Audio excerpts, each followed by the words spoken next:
aren't working correctly. There's mages with like less gear than my level 50 dead mage. Like, I'm worried.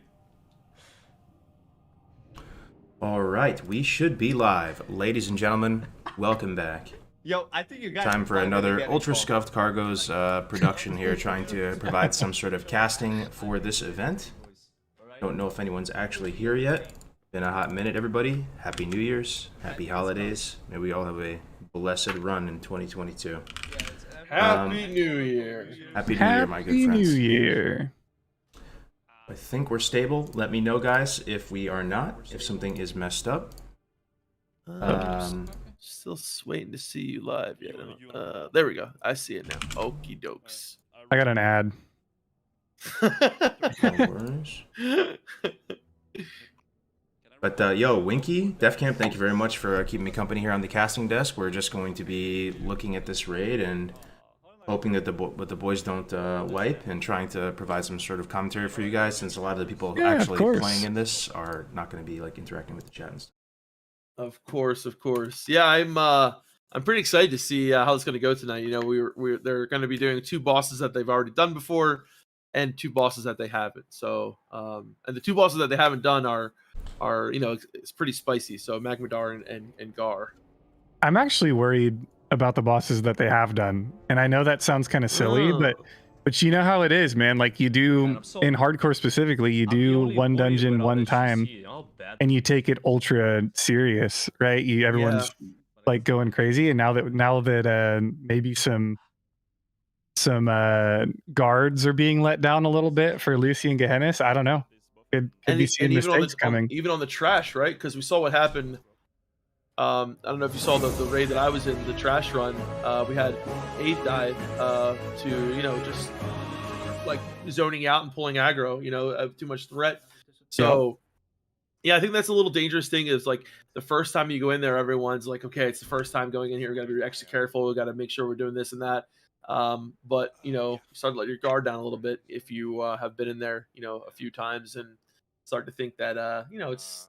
Absolutely. We've had a bunch of 60 deaths, actually. So the guild has been growing a bit, but it may finally be at that point where it's just stable. We have about 300 people in the guild. A few people die every day. A few people join every day. Maybe after the holidays are past us, people are going to come back and start leveling a lot more again. But 300 people is a lot of people. Winky, thank you for that sub, brother. 18 months of support. Hey, yeah, of course. To see it. But yeah, also, guys, sorry if I'm a bit distracted. I'm also handing out consumables. I'm the guild water boy, so to speak.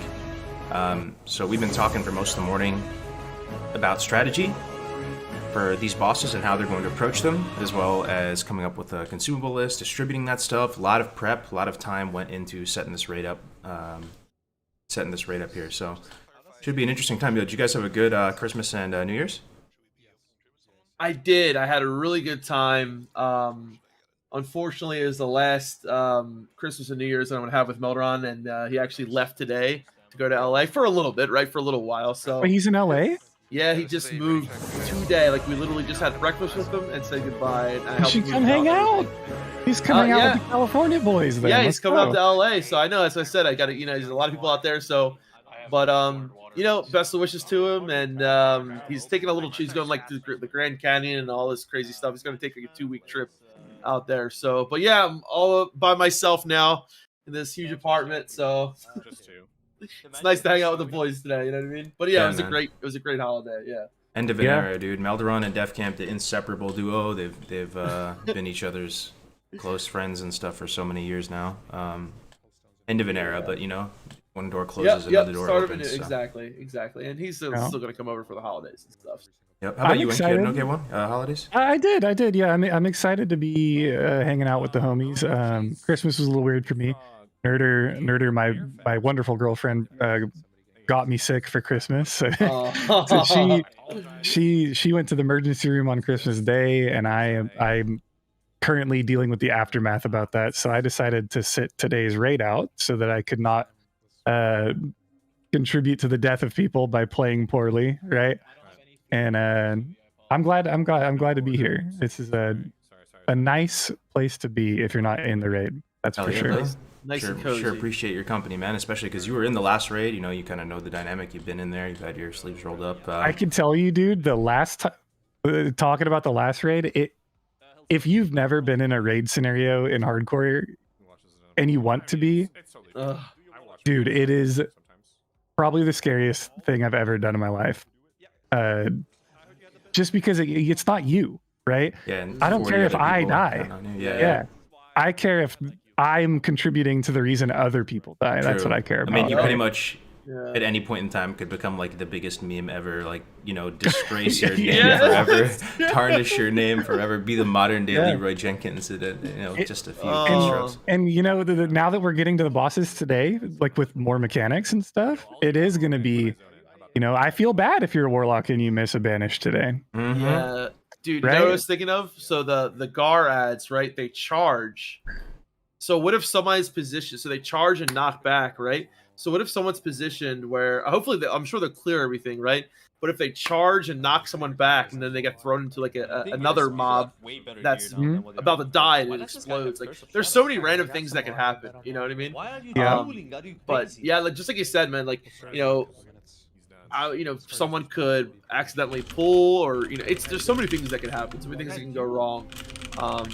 But we've got a lot of really good gamers here, a lot of I think some of the cream of the crop, you know what I mean, in terms of players. So hopefully not Yeah. too many mistakes. I was talking to Cargos earlier. I don't know if you remember last week. We were talking about how this specific raid comp of the hardcore players going into Molten Core is probably one of the best raid like individual players coming together to make one raid team I've ever seen in my life.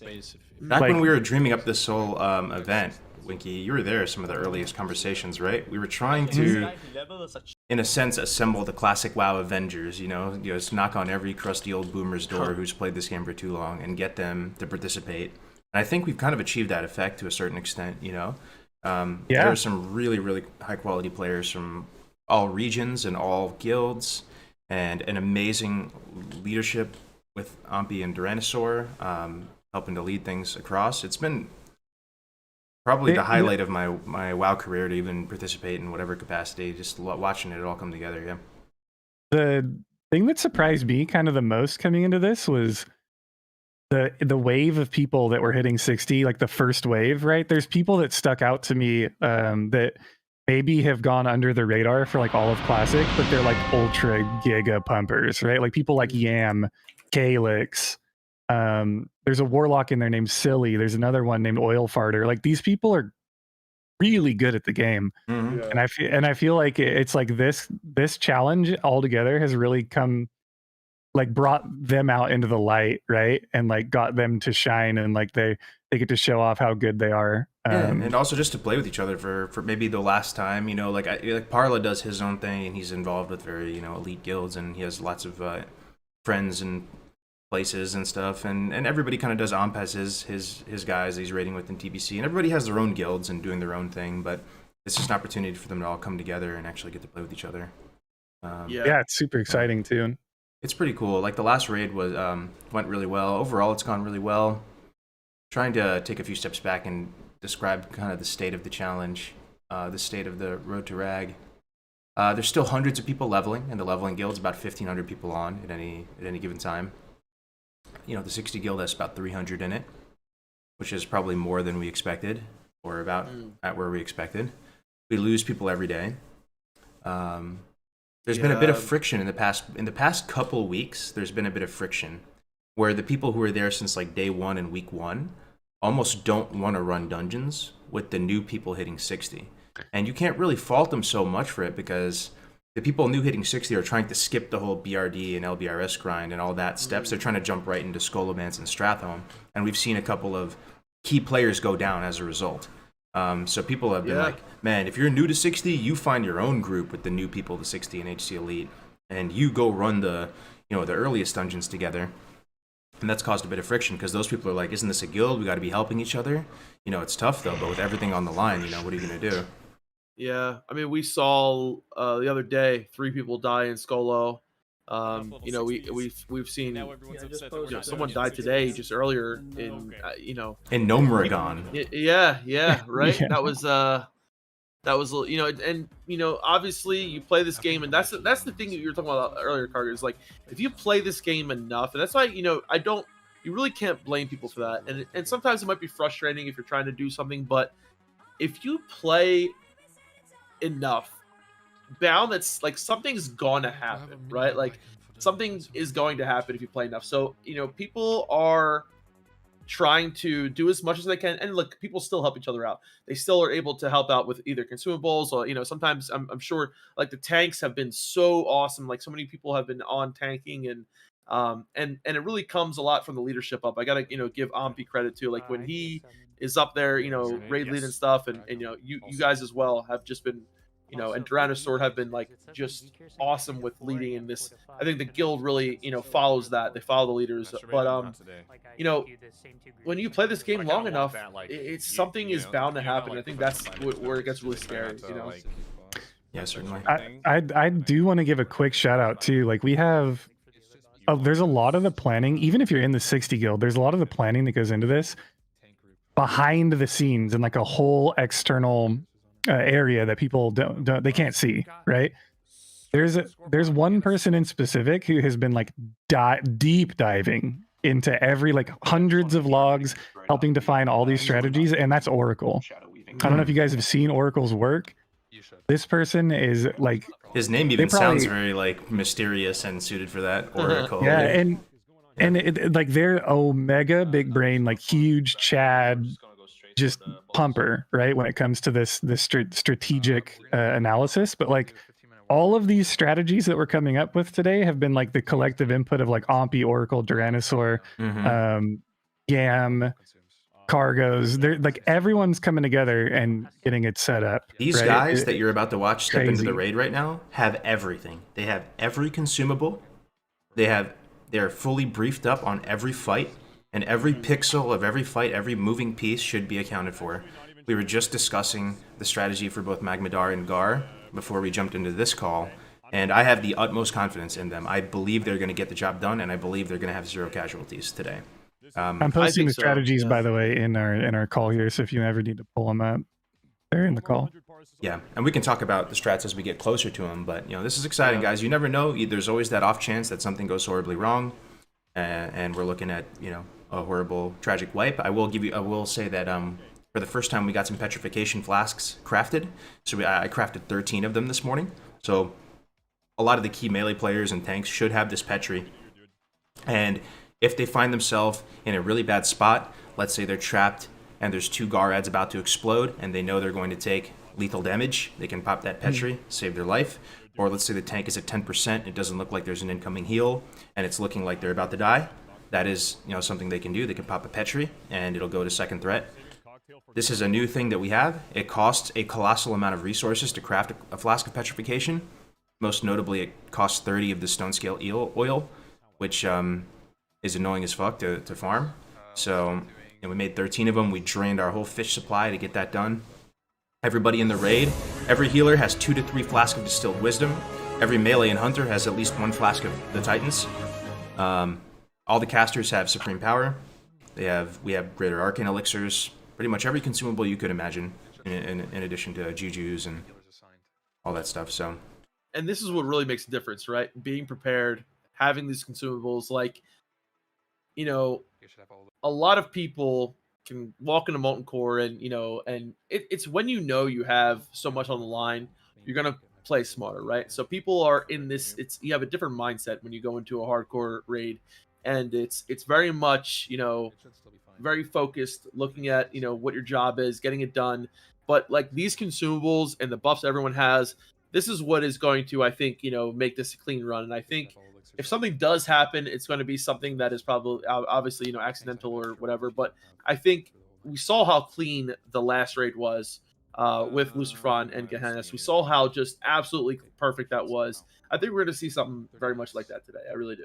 Yeah, I've been raiding just casually with a kind of a more casual guild on this server as well, on Obsidian Edge, and getting a taste of the multi-life raiding and getting a few reps into MC. I thought it might be valuable to share that perspective.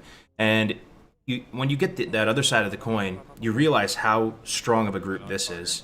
Now, I mean, shout out to my guild foundation as well on Obsidian Edge. They're great, but you know, these guys are not only hardcore one life rating, they're dropping like insane parses and shit too. Like even though they are hardcore, right? Like the efficiency is out of this world, and I wouldn't be surprised today if they get like rank 1 world Garr, for example, because they are going to do something that no raids are doing. They're going to swap comps. They're going to swap their comp around mid-raid so that they have almost virtually no melee, only like 4 melee, I think is the plan, and they're going to heavy stack range like hunters and stuff. Anyway, we're going. Sorry. Yeah, every boss fight's going to have a different comp today. They're all... It's a strategy. It's a good strategy. And what you're saying about Parses, Kargs, it's true, right? And part of the reason for that is you have to have excellence. Like you have to expect to be the best in the world to not die, right? If you have a raid where 100% of your raid is alive and kicking and pumping damage out, you're naturally going to parse higher anyway than a raid where half of you wipe and you get by the skin of your teeth and like three DPS are alive when Magmadar dies, right? It brings everyone's parses down. So yeah, it's true. Yeah, it sounds like you guys have literally thought of every single every contingency. You know, having the right comp is what's going to make these fights so much easier. And I think, you know, with a normal, you know, multi-life raid, obviously you go in there with what you have, right? But, you know, the fact is we have a good amount of people to choose from, and everyone in this raid has put in so much time on these characters. They have put in so much work. Everyone has, if they don't have pre-bis, they've got damn near close to it, right? And that's the other part too. Is they have pre-bis. Everybody has pre-bis. Everyone does, right? Ampi put them all through the ringer. You needed a 60 upgrade sheet submitted to him. People said it was all going to be a streamer circle jerk or whatever. It's popularity contest. It actually has not been. I don't know. You can attest to that too, Def. Like you need everything. Oh, absolutely. If you're going to step in here, you need everything, and you need to be trustworthy. And yes. Everybody here is the creme de la creme. Yep. Yeah, and the trash runs, right, that we've been doing, the trash farming, have been a good testing grounds too. He's not only checking your gear and your knowledge, he's checking your previous logs. Did you raid as the class that you're playing now in Classic WoW? How many times did you do Molten Core? How was your performance? And these aren't performances, like they don't do performance based off your outbound damage done. Right, if you have bad activity uptime on the logs, which means like how many globals are you burning? If you have bad uptime on whatever buff or debuff you're assigned to, you will get cut. And there are people that have already not made the cut into this roster right now as a result. So it's been very much a meritocracy so far, which I think is the best way for this. And even if you have no interest or think it's cringe or whatever the min-max, keep in mind that with each successful piece of progression they get here, I do think it's a big win for the idea of one life WoW. Moving forward, like the idea of getting some sort of hardcore server or hardcore layer, Soul of Iron server, Soul of Iron layer, whatever you want to call it. With each boss we kill, it's a win and one step closer towards that becoming a reality. And I believe the plan right now is that they're going to do a couple resets of trash farming just to get people warmed up, right? Because a lot of people haven't been playing their characters. They're leveling alts in case their main characters die, things like that. So they... once your character is fully pre-bis, you kind of want to raid log it and not risk it in the open world. That is so true. We lost to level 60 last night to fishing in the canals of Stormwind. What? Oh, dude, I know. Yeah, we lost. We've been losing, not a lot, but like the people. I mean, it's what happens when you start playing a lot more. But what? Wait, hold on. How? They were fishing. They had their fishing pole equipped. They were running towards the canal to go cast, and they stepped away from their computer with an auto run was toggled on, and they drowned. Oh my god, bro. We had a guy drown in a moonwell the other day. You saw that? Because they were a gnome, and gnomes drown in moonwells. How Scuffed is that? And these are pre-bis people. These are people that are 100% pre-bis, right? And they're just grinding up, fishing and cooking and whatever because they're bored, right? Yeah. And it can be hard, right? You got to protect your character. You got to keep playing, like stay vigilant, don't lose concentration, and it's tough. And you touched on a good point. These people that we're watching right now, like they're great and all that, but they haven't been playing as much as they did in the first couple weeks. It's been the holiday seasons, and they haven't played as a group together and raided for a couple weeks now. What has it been? 2 weeks since the last raid. So Yeah. they're not. They're There getting was the dust like off. an ad hoc trash farm that they put together, and a few people were in that. But Which people died in, by the way. Since we last provided coverage for the Road to Rag, we have had our first level 60 death in raid casualty. Yeah. that was aid. I was there for that. Yeah, that was rough. What I was happened? so- Okay, I was- let them know. So basically, we were killing I believe it was a destroyer. Yeah. So we were down towards where Gehennas is, and I mean everything is going fine. Everything is going, just like literally like how it is now. And then, boom, split second, he pulls aggro and literally gets one hit. I was trying to move my cursor over him to hit lay on hands, but it was literally that fast. I couldn't even get a lay on hands on him. It happened in. You know what happened to him, right? Second. He pulled ripped aggro, threat. right? He ripped threat on the destroyer. Yeah. And it turned to face the melee DPS, and all of the hunter pets that were attacking, it parry hasted like 5 hits in half a second. It was crazy. Like it just dumpstered his health. Yeah, it was sad to see, man. But that's how quick. And like I wanted to say here, you can see like this isn't just because it's a hardcore raid. Look at their pacing. Their pacing is. It's really good. If not better than a multi-life raid. And this is another thing that I think Tyrannosaur and Op are doing. They want people to, get on their toes, feel like, hey, we're here to, raid and not sit around and, have a second where you can, look at your screen. Like they want everyone to be on their, the tip of their toes, right, so to speak. So I think just like those little things like that, like everyone's, doing already so well, and they're a very cohesive group. And they're already going out to reset. They're going out to If reset. if you like raiding in classic WoW because of the social aspect and like dad jokes during the raid and funny inter-guild memes that happen and get built up, hardcore raiding's not for you. At least this group, Ompi's group, it's like military, dude. Like you go in there, you shut up, you do what you're told, you're ready for the next pull. But the vibes don't seem bad, right? Though. It's a very serious atmosphere, but I feel like people actually you don't have those like usurper type personalities who are like forming little cliques and stuff. That's stuff that happens a lot. Like I think something changes to the social fabric if your characters, if you truly depend missing the on daily others. hardcore leveling streams I mean, from my favorite all 40 of the content people in this creator. raid right Glad now to see you online. have Happy New like Year. a baseline level of respect for one another just because they're in the raid with each other, right? Yeah. Absolutely. That's the kind of like the vibe you get with the meritocracy format, right? You've got these people, they've all passed the threshold of leveling to 60, and they've all risked each other's lives doing dungeons together, and they have this baseline level of like, okay, my actions could ruin somebody else's 20 days of played time. But it's in no way toxic, which is amazing. Like a lot of but like a lot of guilds you go into or it's raids, mature, people bro. are The vibe is it's mature. Very mature. No one's yelling at you. No one's calling you an idiot. It's just like it's boomer vibes, bro. You love to see it. I fucking love it. Yeah. Man. But, hey, and you saw what happened when someone died. Like we didn't sit there and like we carried on. It's like, okay, someone died and it's very unfortunate, but the raid's here. We got to keep going. Yep. Yeah, I believe the comms that when Aid died, I think someone said, "How did Aid die?" And Ompi said he didn't pull threat. And then he said, "Okay," or he was like, "He didn't watch the threat meter." Okay, pull the next pack, and just like kept going. Yeah. Like literally blinked once and said, "All right, cool." Double Firelord packs a little right? monk ass here too. This is probably one of the worst outcomes as far as, but hopefully it all just gets meat grinded. Yo, real quick, Calcidin, thank you very much for the $10 donation, man. I appreciate you, bro. Happy New Year to you. Really cool dude one with the sub as well. Thank you very much, everybody, for tuning in. And Happy New Year, everybody. Happy New Year. Happy New Year. Oh, we already said that. I don't know. I love this game, guys. Put a 1 in the chat if you love classic WoW still. For some unknown reason, your wires got crossed when you were a kid, but this game still does it for me, man. It's a beautiful game. It's a beautiful game world. The physics and the intricacies of the combat and defense rating, hit cap, crit cap, leeway, the way mobs leash, all of it. However they designed that back in the day was so amazing, bro. I've never played a game that's that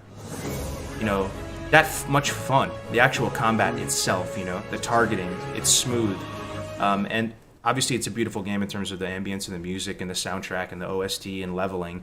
But even when it comes to high-end, speed runs or doing whatever, I think the game has a lot of teeth. It does have a lot of complexity, especially if you're going to add something like One Life onto it and keep trying to sandbox it and get more fun out of it. I just love this game. I love the community. I'm glad we can still play it and find a reason to play it, man.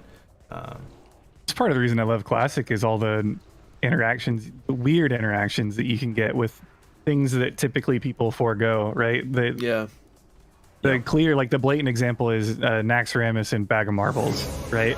An item that you get at level 5 can heavily impact, how successful you are at the literal end of the game, years down the line. And it's just cool. I am not lying to you. I still am not lying to you at all. Like, I learn something new about this game every week. Truly, from the bottom of my heart, I'm not trolling. I learned some little tidbit and something that's really cool or interesting. Even still, this game is believe you. It's really, absolutely. Yeah. And let's be real. Like, it's 2022 now, man, and we're playing a game that came out in 2004. Like, I know. It's just unreal. But just a testament to how good this game is, and playing it in different ways. No one. Now we're playing it in a way that is a one life, and I mean, and like we're watching here, and like little thing like there's obviously everyone's Flask and everything like that, but there's still something that can go wrong at any second. I think everyone's gotten very good at doing these dogs and very good at doing a lot of this trash, but we were talking earlier, like I think. Dinosaur said, like, I'm sorry, no, Winky. I don't know why I called you Dinosaur. Winky was saying, like, to be honest, if there's something that might go wrong, it could be going wrong on one of the bosses that they've already done, right? It's that confidence, the feeling that they've already done this, that they might be okay going in there. And I think that's where they have to watch out is, like, getting a little too comfortable, getting a little too complacent. But I think, as long as everyone's, and like, again, shout out Ampi. Like, he's a great raid leader. He's always on top of everything. I don't know how raid leads do it sometimes, because I'm such a scatterbrain, right? Mm-hmm. To be able to tank and you do a good job, all these things at once. You're like you and Meldron are an amazing team. The way you handle stuff, like just kind of the. Thank you. Yeah, it's I can worry about the healing stuff. I can worry about that, but if like everything else. Like a raid lead has to worry about the healing, the tanking, the other like everything, right? And it's a lot, man. The signs of a good leader for me, even in business and stuff, and not just raid leading, it kind of maybe similar qualities. By the way, thank you for the resub, Seamus, 25 months. Really appreciate you, brother. And same with Riley JMN. Thank you very much, brother. I appreciate it, man. But it's basically like you're leading, and you are putting out good information, and people trust you and your abilities and stuff, but you're not. Like aggro, like when Ampi is putting out information and organizing stuff and making calls that will sometimes upset people, but it's still very calm and chill about it, And I feel like that's something I can learn from. Like when I'm in a leadership position, I'm like overly serious, and I'm kind of like almost a little bit aggro. And Ampi is fantastic for sure, man. I'm really lucky to have him here leading the charge. And he delegates where he needs to. That's the other good leader, right? They delegate and get people to help him where he needs it. So that's the other sign of a good leader, in my opinion. They know how to delegate, power and make and have people help him, And delegate in like a fun way, though, right? Not even like He's also not he doesn't subscribe to the meta of being overly polite about things when he doesn't need to, which I like, because the overly politically correct or whatever. No one ever thinks of Ampi and thinks like, oh well, he's rude or anything like that, right? But at the same time, if you think you're doing something really well and he doesn't, he'll let you know, right? And he doesn't let you know in an asshole, kind of rude gesturely way. Yep. He's just direct. He's very direct with the way he approaches these things. Like, for instance, the warlocks. I'm a warlock, and I can speak to this because I was in the raid when we killed Lucy and Gehennas, right? Yeah. So some of the warlocks multi-dotted the ads on Gehennas. And after the raid, everyone's looking at the parses, and everyone's like, oh yeah, Stay Safe got 100 parse. I got a 99, like we're doing really well. And Ampi approached the entire Warlock group and said, if you guys ever multi-dot on a boss where I tell you to single target that boss down ever again, you're kicked from the raid permanent. Yeah. Holy yeah, that's like, Why is that? Maybe you can go into it, because that is the strat. If Warlocks are trying to do big damage and perform and parse well or whatever, and you have your parse brain on, multi-dot is Molten Core. Why would you not multi-dot? Yeah. The reason you would not multi-bot is because we were told, and it's a hardcore raid, the goal of Lucy, and specifically, is to kill Lucy as fast as possible so we can get to the ads without too many mind controls going out. It's things like that, right? Too many dispels need to be happening. So by multi-dotting 4 ads before you open up on Lucy, you're wasting, 4 GCDs. That and across the Warlock group, we had 5 Warlocks. That is a total of like, I think it's like 15 to 20 Shadow Bolts that didn't happen in the first 5 seconds of the fight. Yeah. Which is really interesting, right? Because what that leads to, what you're saying, Winky, is that in hardcore, the strategies genuinely change. Sometimes they don't, but sometimes they do. And like you normally you kill the ads and then you kill Lucifron, but because it's hardcore and the mind control is too much of a risk of killing somebody, you burn down Lucy first. And we're probably going to see maybe a difference in the way they're approaching things, because you want to like design your strategy so that you protect even down to the single life. Like basically you plan for 0 casualties. Like you have to plan for 0 casualties. Exactly. Which I just find it interesting. Yeah.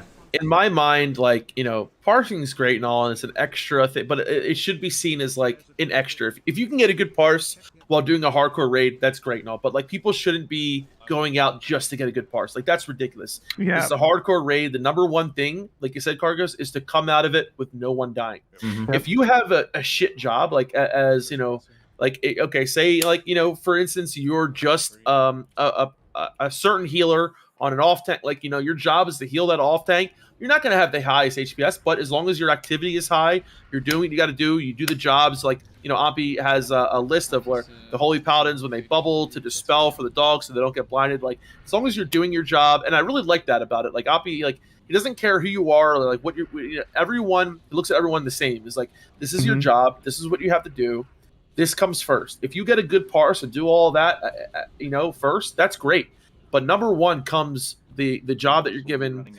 Some people on certain fights, they're going to be sitting there dispelling. They're going to be sitting there, removing curses, and that's their main job. They're not going to get as much DPS, right? So, to me, as a raid leader, that's what comes first, right? Yeah. And there's a lot of raid leaders that wouldn't look at that. Especially when you're, let's say you're a multi-life guild and you're looking at recruiting someone new, right? They link their logs and you're like, oh, they're 100 parser on every fight. Like this person's really good at the game. Or, it could also be the reverse. It could mean that they're selfish. It could mean that they demand getting a PI or, something along those lines. Or I've seen healers, I've seen other healers out there who will be like, okay, let's not have people heal in this fight so I can get a good heal parse, or DPS who like, they want to have the fight, there's things people can do, to get good parses, and like parses don't mean everything, right? You want to look at the activity, you want to see what people are doing. As a I've been a raid lead and a heal lead, people get jobs that are relatively not the best jobs, right? And they're not going to have the best parse. But in my eyes, as long as they're doing what they have to do and they show up and they bring their consumes and they do everything that's on the list, that's what it takes to run a raid like this and to go without having someone die. That's what it takes. Yeah, I agree. Yeah. It's an interesting. I was in about a 3-hour discussion the other day about if opening up a second hardcore raid team was a possibility, because we do have 360s, right? I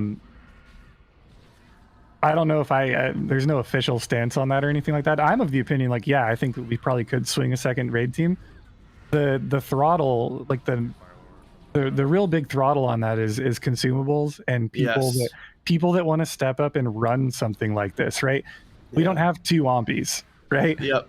Right. We have one ompie. Let's get the job done and kill Rag with one raid and just have it a full-on community effort, and then sure, man, let's open it up. 100%, do whatever we got to do. But let's see if we as a community can actually achieve this. No one actually knows, folks. And today's raid is like the last of the minor league. It's still really amazing what they're accomplishing, obviously, right? But Geddon is weighing on everyone's minds, dude. Geddon is like, you are in the major leagues, bro. Geddon might be... Geddon's like maybe a top 3 fight in terms of difficulty, complexity, whatever you want to call it in this, so... I think, personally, I think Geddon's going to be the easiest boss ever with the comp change. If it was a melee comp, I think Geddon would be horrible. I think if the Warlocks do their jobs with their banishes, the pull goes okay, because they're going to ice block pull it, right? if once the pull, I think the pull's the most dangerous part of the boss fight with a ranged comp. Then again, though, positioning is pretty big too on Geddon. There's are a those lot of oils of factors that could go immolation wrong. tactics? Not Geddon, What are those Yeah. red vials? That looks like oils of immolation, right? Oh, that's what really it interesting on a rogue, huh? Yeah, I guess it makes sense. You're up So- close and personal. My bad. I was thinking Garr, by the way, not Geddon. Oh, Garr. Right, Yeah, Gar, yeah. So Gehennas, it looks like they're getting rid of. So did they clear everything to the side there? I can't see. I'm always afraid that someone's gonna run out of the rain of fire and pull. I think they did pull all the packs, Yeah. right? Yeah. Okay. They pulled the ones that'll matter. The ones that are way Right. over there, they're gonna tank Oh, they did. Okay. Gehennas where their whole raid is standing right now. Right. So It I shouldn't mean, matter these that greater bad. protection potions are so amazing for hardcore. They really help so much, right? So you're going to see them here pop both a greater shadow protection potion as well as a greater fire protection potion. So the fire damage coming out in Gehennas is that simple rain of fire mechanic that drops down. You might think, oh my god, that's so brain dead easy to dodge, but it actually ticks really quick. It's almost like 1 second or so after you get hit by the rain of fire. You're going to we take had some two damage. mages. Two mages last time almost died. They didn't move out fast enough. Yeah. Yep. It does a good amount of damage. Yeah. And I guess to respond to some of the people in the chat too, some people who thinks that they're starting to think that it is easy now that we're gonna be able to do this. So what was it, a couple days ago? Our main tank and our main off tank both got sub 10% in Molten Core. They got so close to dying, and that might have. I mean, that would imagine if Ampi died, man. Imagine Oh my if god, that that's would be. it's yeah. I don't wanna be- I don't want to be like Mr. Negative or sound rude or anything like that. But if you're of the opinion that this is easy, do it.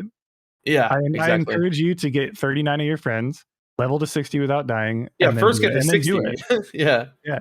It's not easy. And the funny thing is, all the people that are in the 60 guild or level 60 now or in this raid are the first people to tell you it's not easy. Yeah. And when you get to 60 and you're grinding out your pre-bis, that's how WoW is though, right? It's a game where it looks super easy until like you're dead or whatever, right? Like when you play perfectly, like the game looks kind of easy.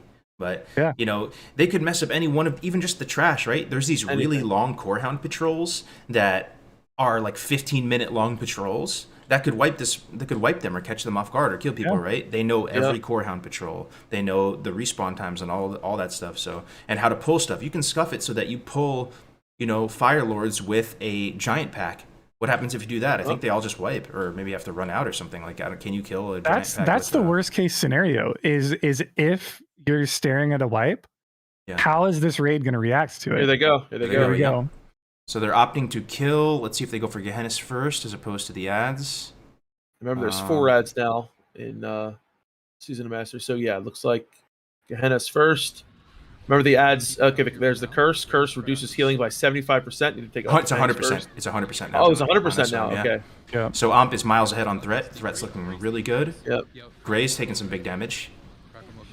Arla's taking big damage. Yuzu? Oh no. Come on. Heal them up. Yeah, you're gonna see melee take a lot of damage before they drag Gehennas out of the Rain of Fire, right? Yeah. Why is this looking like more dangerous than last time though? Now, did they opt for less healers this time? I'm not sure. For Gehennas, right? For Gehennas, right? Yeah. I believe they did. Yeah, they're going 12. There was a lot of Yes, I think 12. You said right? Yeah. Because the last time they had 14, I believe. They also made some adjustments as well. Ampi is not deep prot now. Ampi getting low. Holy shit. You get the curse off of Ampi. The curse is still on Ampi. Phew, that was way too long for the curse. Graze is low on the ad here. Yeah. Bro. All right, that was a little scary there. The curse was on him way too long. It's 100% healing. You cannot heal. If you potion with the curse on, it's 0 healing. The thing is, so Ampi is Fury Prot now. He is no longer deep protection. There has been some adjustments made, a little bit more greed. So Ampi was saying that you lose about 7% damage. You stem 7% less damage, but your threat's way better. As you saw, Amp was miles ahead on the thread. Yo, Warlock's pumping though. 1.3k DPS from Silly, bro. That is what I'm telling these Warlocks. These Warlocks don't understand how strong they are, bro. Was he padding the meters by... If you're doing 1.1k DPS, you're definitely multi-dotting and Right, but- getting PI'd. But the thing is, okay, yeah. I just want to make sure that he's not doing something he wasn't supposed to be doing. You know? No, I keep telling these warlocks how strong they are. These warlocks are in their classic era mindset where all they can do is put up a curse and cast shoutable. Multi-dot is so incredibly strong. Maintaining triple dot on all ads, getting value from Doom. These warlocks are monster mashing, dude. He was over 1k DPS. Silly is actually a beast. Is anybody? Do we have a live log? Does anybody live logging? I'm sure they're all logging. I bet you Sarth is live logging. Yep. So I was telling them all to posted? respec SM Ruin too, like or at least a couple of them were DS Ruin, and I'm like, yo, go SM. It looks like they're all SM Ruin now, though. I mean, I'm looking at the little affliction sign, so SM Ruin pumps, man. Yeah, it does, dude. Yeah, that's crazy DPS that they did there. And look at the Hunters DPS too. Like Hunters are doing really good in SOM, right? Yeah. I mean, that guy Tyrwin, you see him, Def Camp Tyrwin? Yeah, He has yeah. 3 hardcore 60s, bro. what? Yes, he has a mage, he has a hunter, and he has a warlock, I think, right? Or something. What is it? He has Miss Porter, Tyrwin, and Lash. I'm telling you, we have the creme de la creme right here. These people aren't streamers. Silly. Is he a streamer? No. Oil farter? Is he a streamer? No. Tyrwin streamer? No. Pee poopy? No streamer. This is actually just gamers. We have the creme de la creme here, man. We have the creme brulee of the WoW Classic community here. Oh man, if someone was I wouldn't be surprised if Silly got 100. Like he actually is rank 1. I'm checking. I'm trying to see if I can find a live log right now. And it depends on your spec too. On a fight like that, if you are SM Ruin, not DS Ruin, you get Nightfall procs, right? So you corrupt all 4 mobs, and then all of a sudden you're pumping That's big a shoutout lot out. of Nightfall procs, yeah. Could you believe that though? We just saw Warlock doing over 1k DPS, bro, on hardcore on Gehennas. Dude, that is it's a beautiful thing, man. That's TBC numbers, right? I know, dude. Not wrong. I don't know if I Crazy, can do that on my my hunter. 1.3k is what I do on my hunter right now, basically. They even do little tiny plays here, little finesse plays where they stack up all on the surgers except for one guy who eats the charge, and they put Tyrannosaur on the outside. Yeah. It's just a well-oiled machine, bro. These are our battle brothers right here. They are pumping, guys. I'm so proud of them, bro. It makes me kind of emotional watching them move around and shit. It's very, very cool. Let's see. Who would have thought, Wink, a year ago we're in MC hardcore with the Giga Gamers? Could you imagine? And look at the popularity too. I mean, Stay Safe, Joker, like these people that are, some of the biggest WoW streamers, right? It's unbelievable. Yeah, it's unbelievable. It is. And I like it. Obviously, we've dealt with some bad stuff too, with like griefers and some of the perception drama here and there. But ultimately, when you see these boys in action and they're absolutely crushing it right now, it makes it all feel really good. The people in especially the hardcore elite guild, I haven't seen any drama in the elite guild. Everyone that's the thing that I love about this card. Even though I'm not in this raid right now, like I felt like I still attribute I was making people consume. Because you did, bro. Because you actually did. You made all the and I major love that. movements. That's what I love about that though. It's like even if you're not in the raid, you're still a part of it. You're still a part of this whole thing, and it's like it feels like, and I love that because we're not using the auction house. We're all helping each other out. It's like what I got is yours, what you got is mine. Everyone's just. It's such a cool feeling, man. I love that. It's like people are gonna spam bench Andy copium and all this, right? But it's like I can't. You have to be in the guild to see it. Like Def Camp made like 50 of our major mana pots. There's not many people with the major mana pot recipe. I don't even have it as an alchemist, Dude, and we're there ready to come in. 60. I dinged 60, and I went to Ironforge, and I was greeted by somebody trading me 5 lips and like a bunch of other stuff. Like they gave me the Dire Maul North, the Warlock book for DM North for the trinket. Like you just hit 60 and people are just like, hey, here's all this stuff. Like, thank God you can help free up my bank space. Right. Exactly. That's exactly my point too. I was like, I need to clear out my bank, man. I really do. Yeah. That's one thing that I sort of assume that if we were to do this again, maybe we will never do it again. Who knows? But like the mailbox thing, I mean, I don't know if some people actually weirdly like it, but it has been such a pain, right? Not being able to use mailbox and you have to trade everything and have like bank characters. Oh man. To go back to what we were saying before they did Gehennas, what does the worst case scenario look like if there is a wipe about to be called at which point do the wheels fall off and do people start running, right? Mm-hmm. That's where Ampi has to make the call, and everyone needs, because like that is where good leadership is so important.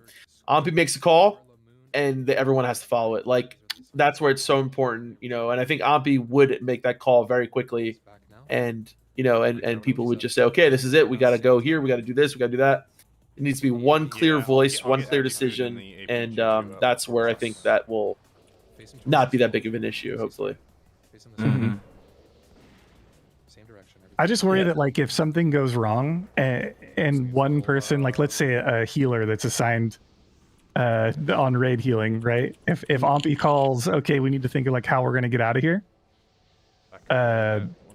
Do they light a balloon hearth, and then people die on the way out, or how does this look? You know, because that's what my major concern is. Well, you know, the crazy thing is, I don't know if they've actually spent a great deal of time thinking about what their contingency plans are on the call that this is a wipe.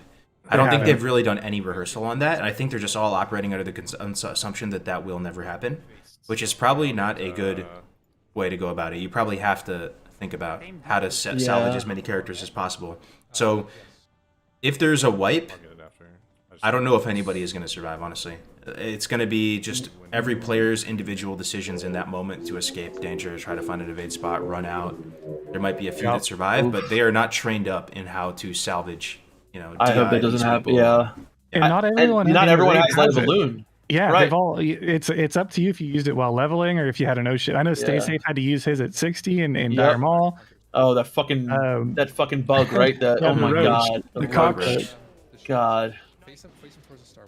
And what we'll see right now is we'll see who's selfish, right? And I'm gonna call anyone out that once these core hounds are dead, if you're still AoEing, you're just padding your numbers for overall raid damage. I would use divine intervention if I knew I could save someone's life. Like, yo, you know what would be sick? Imagine Warcraft Log did have like a separate section for hardcore. I mean, there'd only be one raid, like maybe ever. Yeah. I mean, if they do a Soul of Iron server, they probably would though.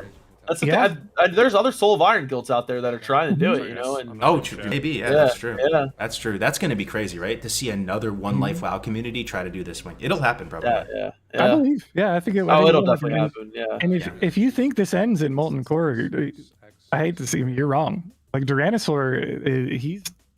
Oh yeah, he wants to. He's championing the whole year. He's like, I'm spending this whole season of mastery. That's awesome. Raiding hardcore, and if I die, I go again, and we do it again. I don't even want to think about BWL and hardcore, but geez, that would Veil It depends on the changes that Blizzard makes, right? BWL, like if it was the same BWL, I would only be afraid of like Fire Maw and Suppression Room.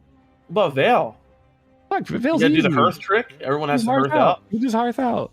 I could see someone messing it up. I don't know, or something. Someone would. Because the fight's gonna be. I would imagine it'd be a lot longer without world buffs. Maybe not that much longer. I don't know. And you're gonna get a lot more people with the buff, right?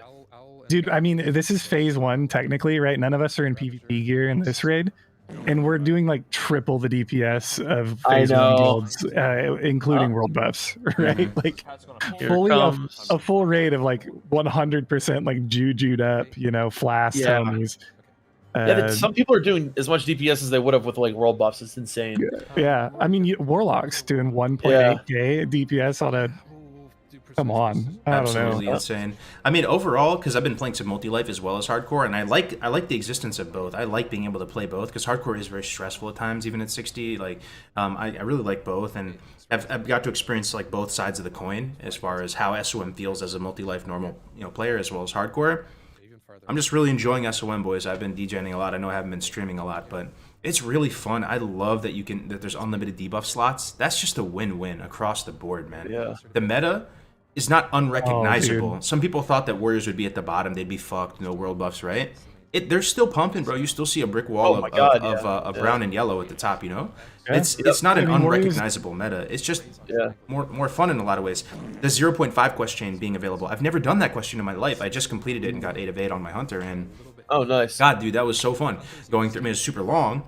But Dire Maul being out from week 1, you know, makes it feel like there's more dungeons you can do. Sorry, it's kind of off topic. They're about to pull right now, but I'm loving that, so I hope you guys are enjoying it, man. Here we go. Absolutely. All right, Lucifron, the famous mind controls, decurses. Dispels. They are trying something a little bit different this week. To my knowledge, they're going to try and bait mind controls on the hunter pets 100% of the time. Ooh, Impending Doom is... Okay. You're going to see hunters do like no damage on this fight because of the strategy we're using. It's going to be the hunters getting mind controlled or their pets basically getting casted on for 100% of the fight, which is why you see the hunters standing on the left-hand side. Look at the feral, dude. The feral's pumping, guys. Gordon Ramsay, There he is, monster dude. mashing Lucifron right now with this MCP. He's literally holding it down for the ferals, bro. Who's gonna be top Lucy, DPS, guys? nuts. Who's your guess? Yeah. Gordon is nuts. Almost dead. Lucy's already at below 50%. Impending Doom damage, it's looking very smooth right now. Very good. Yep. Very good. I saw a pet is about to die, but that's fine. You really don't want your hunter pets to die on this boss fight. He's not even falling off, bro. He's secure in the 3 position. Gordon Ramsay with the feral deeps, man. It's actually so sick. I love Gordon's it. nuts. I actually love it because he's such like a chill, kind of like very relaxed, like go with the flow type of dude. Like I never expect him to be like a gigapunk or like MCP fiend. Contrary to like the theory of this fight, right now is when things that are going to go wrong are going to go wrong. They're going to be pulling one protector over to the right-hand side of the hallway at a time. And when they do that, it's going to mess up the mind control rotation on the hunters. So you could see potentially, a melee DPS getting mind controlled, and we all know how that goes. Where a rogue Just need to call it out and say, hey, I'm mind controlled. Yeah, and it seems like they're doing a really good job at dispelling them like ASAP. Yeah. That's the most important thing on this fight, really, is the dispels. Yeah, I love Joker's chat. I looked over for a second. Holy shit, man! They really want the people to die, bro. Everyone knows. It's like NASCAR, Cargos. Yeah, exactly. It's like NASCAR. You go there for the race, but you kind of want to see a crash. I can't tell if they're serious or not. I think they actually are. I think they want to see the It's light, human nature, dude. It's human nature. People want to, as much as people don't want to admit it, people like to see other people in pain. It's just the way it is. Yeah. It's human nature, man. People go to NASCAR mostly to see crashes if they happen, Yeah, man. It's crazy. I mean, like we're on the inside, right? So we don't want to see our friends die, obviously, and it's a lot different. But if you're not connected to it in that way, it's just like that's the weird thing, though, right? Because I have a bit of cognitive dissonance. I'm not gonna lie. I feel like when I see a juicy death clip and somebody dies in Skullomance, I almost get a little tickle out of it. You want to just like sip a fine Chianti and enjoy and then taste the notes of the death clip and look at all the the little bits of it. But the idea of a full raid wiping in Molten Core doesn't seem appealing at all. The other thing that's good about death clips is that people don't realize, like, I've learned so much from watching death clips. I've learned so many things not to do from watching death clips. Me too. What I mean? Yeah. My job has been to watch death clips. That's true. Yeah, right. He's the king of that. Yeah. And it's been very, very, very instructive for me. Like, I know things about quests that I've never even done before because of the amount of death clips. It's very good. I always say you'll learn more about Classic WoW in playing hardcore for like a month than you would playing Classic WoW for 20 years. Like the amount of quests that like would flag you, and it's like I never noticed that kind of stuff because I was always playing on a PvP server, Yep. And just little things like that. It's so it makes you kind of appreciate too, like how this game was built and how it's just. So, it's unbelievable that this game still has so many surprises to hand up to really give to us. I can honestly, it's gonna seem sad to some people. I don't really care. It is what it is. I don't see myself really even slowing down with Classic, man. I really am still having such a good time, and I hope there's more seasons. I'm really excited, honestly. Like, it's a great time to be a Classic WoW enthusiast. We have the seasons now, and. A part of me thinks to yourself, what's wrong with me? Why don't I just want to play another game? But I kind of don't. Like if I would just be playing another game, I just start like after a while being like, man, I kind of just want to play WoW. Like, I get the same way. I get the same way. If I have a high level death, I'll take a week off and play some Halo or like something else for a little bit. But it always comes back. The draw to Classic WoW is just one of those things that. Yep. I was playing Halo Infinite for a couple days, and I'm like, this is great and all, but I need to play some more WoW again. I need to do a dungeon. I need to do this. It's like. And that's why I've missed out on so many other games, just because being a WoW player like I am, it's hard to do anything else sometimes, you know. Yeah, a bunch of people asking why I'm not raiding. I'll just answer it real quick. I'm kind of the water boy of the guild right now. I have like most of the recipes, and I've been crafting potions and stuff. And my gear isn't good enough as well because I've been the bank guy. So my plan was to level another character up to 60. It's taking me a bit longer than I thought, but that's why I'm just like the bank guy. Cargos might not be in this raid right now, but this raid wouldn't be going on if it wasn't for Cargos. Like cargo, everyone's bags is full of Cargos consumables. That is true. That is true. Every potion so maker. true. Oh man, but we are in uncharted waters, boys. We are about to see Magmadar. There it is. So SOM Magmadar Def Camp. How do you feel about it? We can Yes. talk about new mechanics. We can talk about, is this dangerous? What can kill people? So I think so. One thing that I didn't know going in the new mechanics is the core hounds that spawn. So it says after about 20 or 30 seconds after Magmadar is engaged, 2 core hounds will spawn right next to the boss, similar to the core hound packs right before Magmadar. These ads will respawn if they aren't killed at the same time. And it says they'll continue to spawn about every 2 minutes, and then the lava bomb is cast much more frequently, leaving many more patches flame on the ground. So it's gonna be a lot more fire on the ground here. I think people I don't know how people did it back in the day when they just would sit in the fire. I don't think anyone in this raid is going to be sitting in fire, but people just need to be a lot more aware of where the fire is. I don't think it's going to be that much more difficult of a fight. Obviously, you know, people have done Magmadar before, the usual mechanics. You know, for the most part, right? How many people do we have with we'll have 2 hunters now with tranquilization shot, right? So we should be fine with tranking. And yeah, I think all in all, this fight, you know, tranquilizing shot, you know, we'll have, like I said, I'm sure. Oh, they have one. They have one trank shot. One trank shot. Oh, two. They'll have 2 now. They just got two. right. Yeah. They just got another. That's so massive. Yeah. We did it the other day with one. 1 trank shot. So my multi-life guild did it the other day with 1 trank shot, and we had many deaths, but it wasn't that bad. We one-shot the Magmadar, right? And people were getting feared like crazy. It was far from. That's from the other optimal. thing too. Yeah. And your alliance on your multi-life too, right? Or Yes, we're on this server, yeah. right. So the thing is I've always done this fight as Horde. So being alliance, people are going to be feared a lot more. You don't have Will of Forsaken. Obviously, you know, we have Fear Ward, which is huge, right? But if there's a lot of flame patches on the floor and people are getting feared, it could be potentially, you know, bad for how many people are getting, you know, feared into flame patches. So that could be scary. But looks like they have the strategy open right now. It's going to be interesting seeing if people, because the strategy for casters at least is to outrange the first fear, Right. and it's going to be interesting to see if that actually plays out, because this is a very hectic fight when it comes to positioning. And I know it seems like it's easy when it's in action and you're watching it, but on paper it's very complicated, right? You've got fear ward rotations going out, you've got tons and tons and tons of, you know, random things potentially happening, you know, repositioning of the boss based on fire. I don't know, it's going to be a stressful pull, I think. Yeah, I mean, this fight doesn't intimidate me too much. Maybe it's because I don't understand it from the other roles, like the tank perspective or the healer perspective. But I think what they're going to do is they're going to scoop up all the ads, and they're not going to try to kill the ads before Magmadar. They're just going to try to tank them off to the side, and as more and more come, the damage isn't too insane. If you look, there's a whole row of both hunters and mages. So it's very important. You can outrange. The fear range is 30 yards. So I think even if you have a 30-yard range ability, as long as you're standing 1 pixel like from it being red, even if you have 30-yard range, you can still outrange it. The people who can't outrange it are like shadow priests and some people like there. But as long as you outrange it, and the mages have Arctic reach or whatever it's called, and the hunters have, you know, they have massive range, so they should never get feared. All that's, you're not going to get feared. Yeah. And then, you know, you trank shot on cooldown. Over and over, and we They did have with 8. one of them. Yeah, they have 8 fear wards as well, which is really nice. Yeah, if you want to be in a molten core and you're playing hardcore, play a dwarf priest. Yes, that's true. Yeah, and the paladins can bubble the fear. That's really nice as well. So yeah, it's. I don't think the fear is going to be that bad. I don't think it's going to be that much of an issue. Yeah, it is dispellable as well. So if that does happen, it's going to be interesting. I think the rotation, the dogs is going to be Parla picking up the first set of summon dogs, and then Kalex, and then if there's a third set, it's going to go to Graze.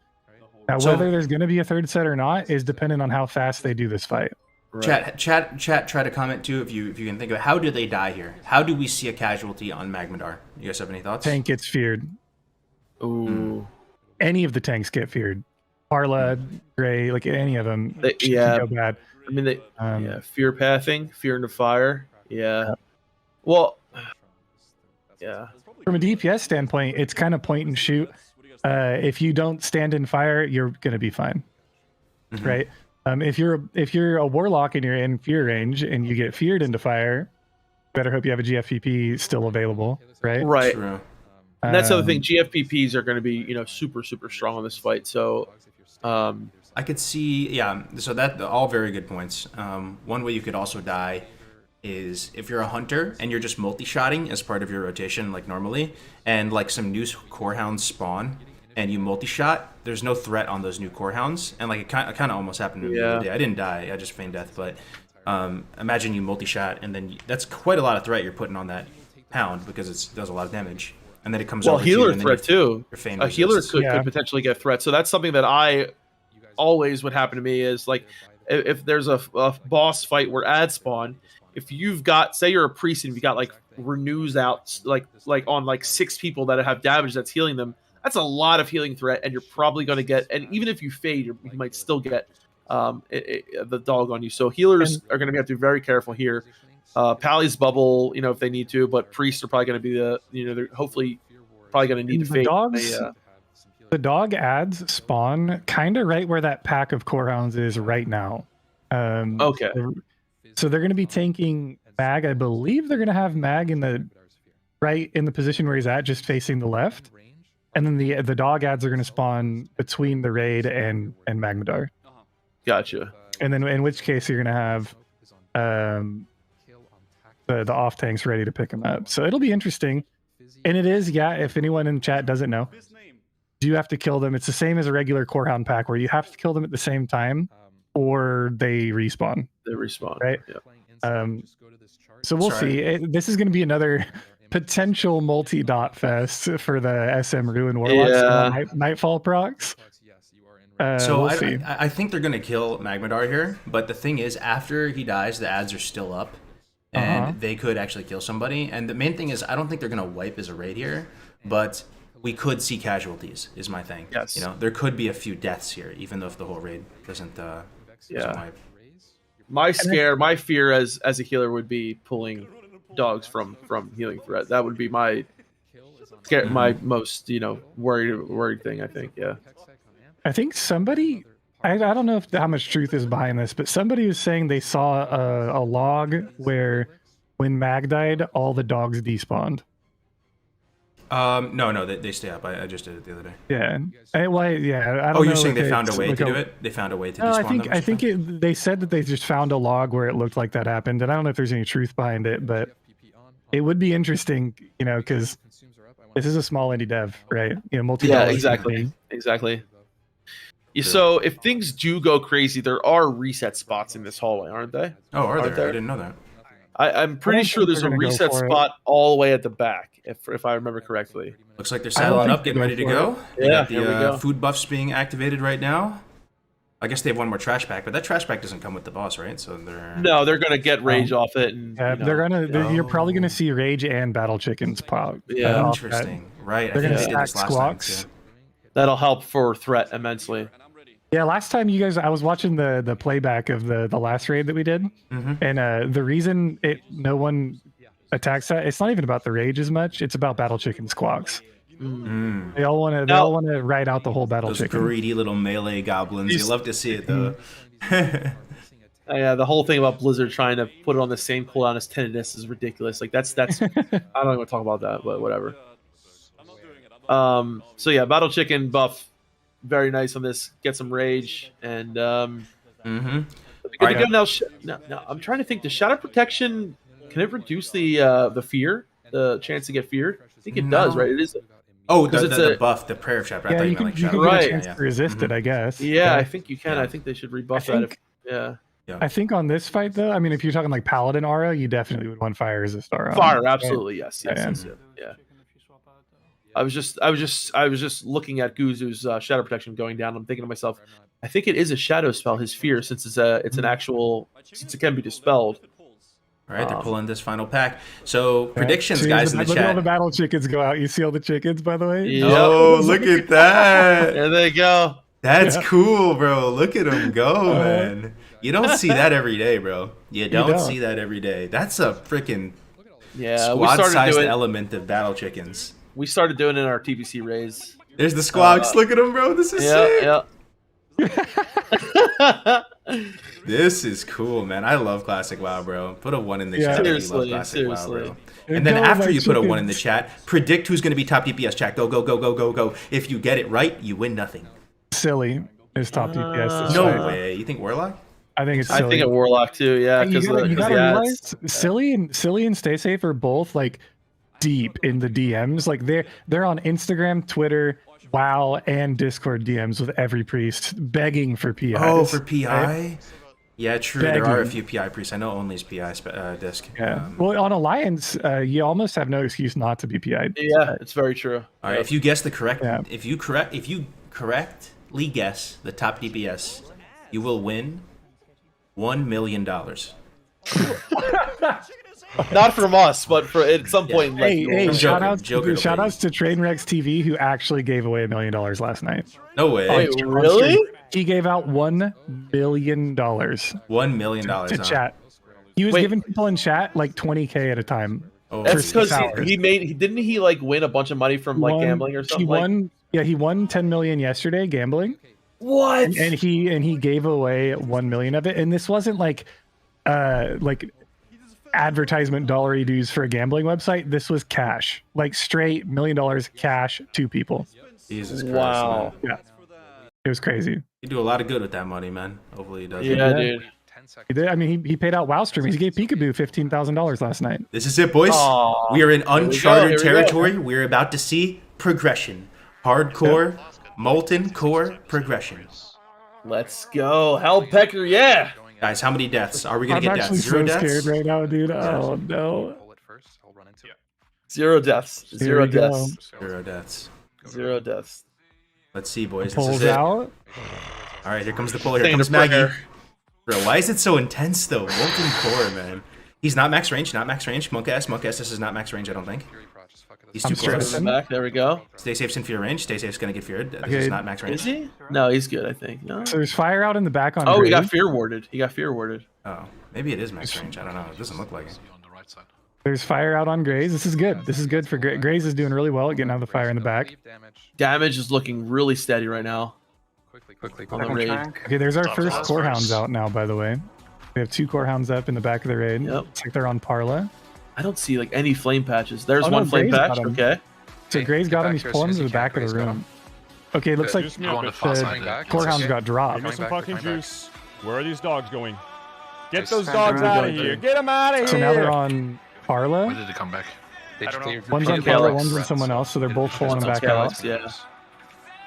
I'm trying to. Magmadar already under 50%, guys. Looking Yeah, really it's looking strong. really good. Look at Omp's Fear threat, ward. too. Fury Prot, for just sure. fucking giga chat Yeah. blasting, dude. Absolutely. So you're Slashing. all right. Yo, tactics on the damage though. Yup. Parla is far side. We'll never hear the end of it, boys. Gordon, motherfucking Ramsey with the 700 Oh plus my DPS God. feral. He's Wreck Warriors. bro. It's actually so impressive, bro. I love Gordon. Yeah. man. Are we gonna Stats see on- more ads stats on before the the boss is down? So there's a second Oh set of ads my right there. So it looks like we're not going to get 3 sets. We're going to get 2, which is really good for the raid. The tanks picked him up immediately. No healers, nothing. That was beautiful. These Alex mobs thinks have of a that. lot of health, by the way. These ads. Okay. They're not Now like. we AoE him down. Now they I'm need to be marking killed them for together. tanks. Yep. Same marks Some as usual. damage going okay? on some of Except the square is great. Yes, but Just make definitely sure. manageable. Yo, Gordon Ramsay well done. is There it is. inspiring a generation of feral druids, bro. No damage. He is out here dropping dick, bro. Single target. 700 Yeah. DPS Really plus, Unbelievable. X. Forget about soda popping. Who? Moon. right in the Feral face druid, right? of the Fury Warriors, right in the face of these 0.5 rogues, Good. right in the face of these warlocks, SM Easy, Ruin yeah. multi-dots. He is Toe literally it, 700 guys. plus Toe it. DPS Toe blasting. it, Wow. toe it, toe it, 700 toe it, toe it. DPS on a Earthshaker. single target. Like that's Lawbringer. oh Go- Earthshaker, Earthshaker. Earthshaker, baby. Why You did guys they should go Let's follow, go. Go follow Gordon if you get a chance. Yeah, is he live right now? Yeah, Is he seriously, live? Yeah, he's guys. live right now. No he's live right way. now. Okay, I can link it in your chat. I'll put it in Yeah. your chat here. Okay, let me just. Here, I'll type it in. spam his link a little He bit is there. an absolute legend, bro. Knock knock. Look at that. All right, we're gonna go That's over gotta to. be number one world, right? Yeah, we're gonna Number go. one world first. Hold for a second, guys. Everybody, after this ad passes, I know we don't have that many viewers here compared to some of these other people, but let's all blast him with follows if you can. Hell yeah, dude. Let's if he's through. Okay, so this is his Twitch, guys. This is his Twitch right here. Gordon Ramsay Gaming. Very nice guy. He's been in the hardcore community for years, right? He's not like new to it or anything like that. Just for Road to Rag, he's been here for. He's wanna say one almost of the as long as Winky, people, man. Kargs. Yeah. He came in with Shroud. He was part of Shroud and Sony's guild when they were doing hardcore. Yeah. Oh yeah. And That's right. he's one of the only people from that like group of people that joined the hardcore community and stuck around, never left ever since. He's just like he fell in love with the game mode. And you know how he hit 60, right, Cargos? He did it all. He did 1 to 60, zoomed in all the way, Yeah, first Right? person. first person, and he hit ding 60 by drying a devil sore all the way from Unguru to freaking Moonglade. Yeah, man. It's insane. Like, what an absolute Chad, bro. He's a performer. Drop him a follow, boys, if you have a second. He's awesome. How did I not have him followed, but I was subscribed to him? Like, how does that even possible? Oh yeah, that's happened to me a few times. Then it's just awkward at that point. It happens from time Yeah, I to time. know. It's so weird. I hate when that happens. I'm like, oh man. Oh man. As a long-term fan, I just wanted to say how absolutely disappointed I am that you're not in these raids. You hyped me up for over a year, looking forward to you doing this content, and now you decide to AFK and org because you have recipes. You're not wrong, bro. You're not wrong. I kind of regret it sometimes that I decided to volunteer for that, but at the same time, I don't, because I want this to succeed. And one thing that I hope it sends a message, at least, that a lot of people watching this do really believe for some unknown reason that it's like some rigged cringe fest of just streamers trying to chase views and clout and all this. And there's probably some element of truth. Like, I can't speak for everybody, but at the end of the day, I believe this is a community game mode. It's been grassroots from the jump. It's people who are passionate about this game truly, not just trying to make a buck off Twitch or whatever. People who actually love this game and will be playing it whether they were streaming or not, coming together and trying to do something cool. And by me being one of the first people trying to like make this a thing, and then getting out of the raid and trying to like reduce limelight as much as possible and all that, I hope even some small way it like reflects that. You know, it's not Seriously, not I mean, everybody like, is trying to eat as much as possible off this. You know, Yeah. I mean, you could have been guaranteed a spot, but the fact that you're, allowing other people to come in here, like that, to me shows that you care more about this community than your own personal being in there, and that's fucking awesome. I think. Yeah, he's putting the community first, which is a huge. It's a huge gesture alone, right? Not only that, but you're kind of in this raid in spirit, right? Absolutely. You've got hundreds of flasks in this raid that were made by your character that literally cannot die. If your character dies, the raid does not happen. Yeah, exactly. Right? And I mean, I have. I don't know. I love these people in the raid. I love you people watching. Like, I really do feel like it is a team effort. I really do. And 100%. Yeah. It's all good, man. I'm telling you guys, everyone's a part of this in some way, shape, or another. It really is. It's like, without you guys being here and like supporting the content creators, like, you know what I mean? It's everyone has a part in this. I really do mean that. I know it's a little like kumbaya, but it's true. It's fucking true, Thank you guys for streaming. Yep. I think it goes. I think a lot of the people, anyone in the raid currently right now, all 40 people that are in there, would also do the same thing, right? If they're all under the same, if they realize there's limits, right?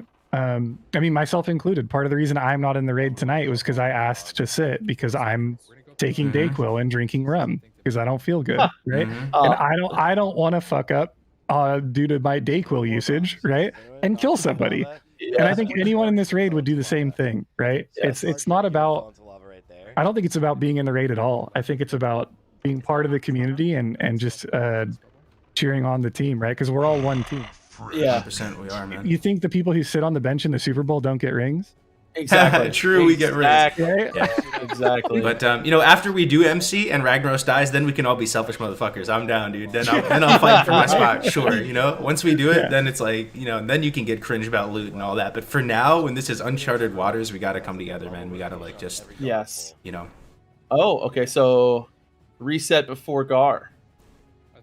for the trash. So one thing I thought would be cool, right? What if we did, and this is a little out of the, but we had everyone, like a bunch of people get to level. I think more people could probably get a part of this, or we have like people get to level 19 Chwink and do like 19 Chwink war games, hardcore. I'm down. Like it doesn't have to be Chwink, right? You can just get to level 19, and everyone get there. We do war games with hardcore. So when you die, like if you die in a BG, you're dead, right? Or you could, I don't know, we could have different rules, whatever. But I think that would be pretty fun. And a lot of people could be a part of that too. Something. I know the community's been asking for another hardcore cup as well, and I think that I would Cargos love needs to do, bro. I would love to do it. It's about that time. Enough time has elapsed where I feel that fresh, like just those early levels, and some of the people that I think we could get a lot of people in this raid and stuff too, like these big, personalities and stuff to participate in it. And after Road to Rag kind of resolves for better or for worse, like like we said before, we'll be playing all year, a lot of us, but we should do a cup, man, and it's gonna be so much fun, man. Another 1 to 20. What do you guys think? Solo, duo, either way, it's gonna either way. Yeah, I love it. Yeah. I love it. It's so much fun. Yeah. I like the solo because I like the duel at the end. Yes. Oh yeah. I like the whole do the cup and then duel at the very end. Nobody died. Yeah, man. I have been recently leveling up a solo warrior, and Exactly. anyone who's leveled solo, like especially a warrior, right? Okay, anyone who's leveled solo warrior to 60 is, in my mind, it is the pinnacle of like hardcore, dude. Like you tell me how many times I almost died by like killing like one mob at a time. It's doing the duo paladin warrior thing with Maldar was great and all, but man, is it insane when you're doing it by yourself on a character that can't heal. Dude, it's so hard. I'm leveling a warrior right now. It's my first time like actually giving warrior like a decent shot, like an actual chance.